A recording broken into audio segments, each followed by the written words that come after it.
گوشت لینے کے لیے آیا ہوں۔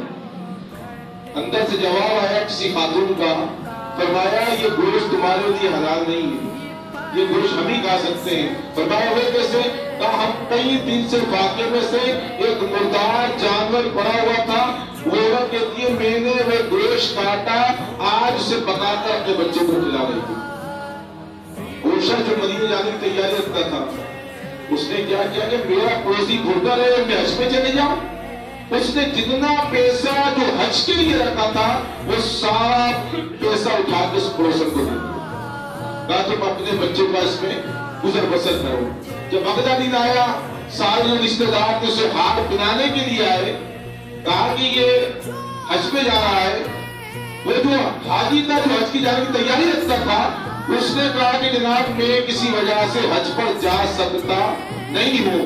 جب رشتے داروں نے یہ سنا نا تو رشتے دار تانے دینے لگے، فرمایا جب تو جانے کی طاقت نہیں رکھتا تو تم نے اتنا شور شرابہ کیوں کیا، تم نے رشتے داروں کو بھی کیوں بتایا؟ اور اس رشتے داروں کو یہ نہیں پتا تھا کہ جو اس نے پیسے حج کے لیے رکھے تھے وہ سارے کے سارے پیسے اٹھا کر اس پڑوسی کی مدد کر دی ہے۔ بعض رشتے دار تانے دے کے چلے گئے۔ اسی دوران ایک اللہ کے ولی حج کے لیے گئے، ان کا نام تھا عبداللہ۔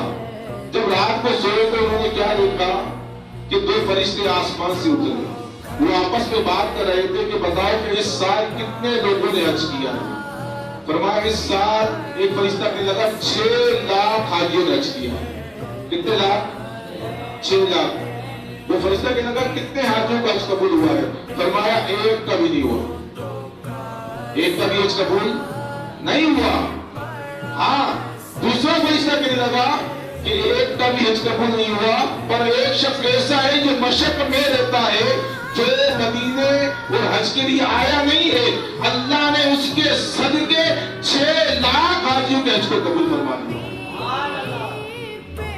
اب جس کو یہ دین میں یہ فرشتوں کی زیارت ہوئی، اس نے کہا وہ کون سے ایسا عمل کرتا ہے کہ جس کے صدقے جو مدینے آیا نہیں 6 لاکھ حاجیوں کا حج قبول ہو گیا۔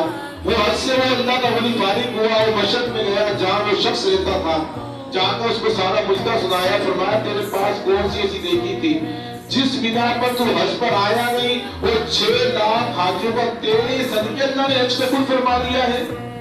اس نے کہا کوئی نیکی نہیں تھی، میں نے حج کی تیاری کی تھی، میرے پڑوس میں ایک غریب تھا، اس کا خاندان تھا اور وہ بھوکا پیاسا تھا، کئی دنوں سے فاقے میں تھا، اور میں نے سوچا کہ میں حج پہ چلے جاؤں وہ اسی بھوکا رہ جائے، تو لہٰذا میں نے اس کو فرض سمجھا، میں نے حج کی رقم اٹھا کر ان پڑوسیوں کو دے دی، اللہ کو یہ نیکی پسند آ گئی ہوگی۔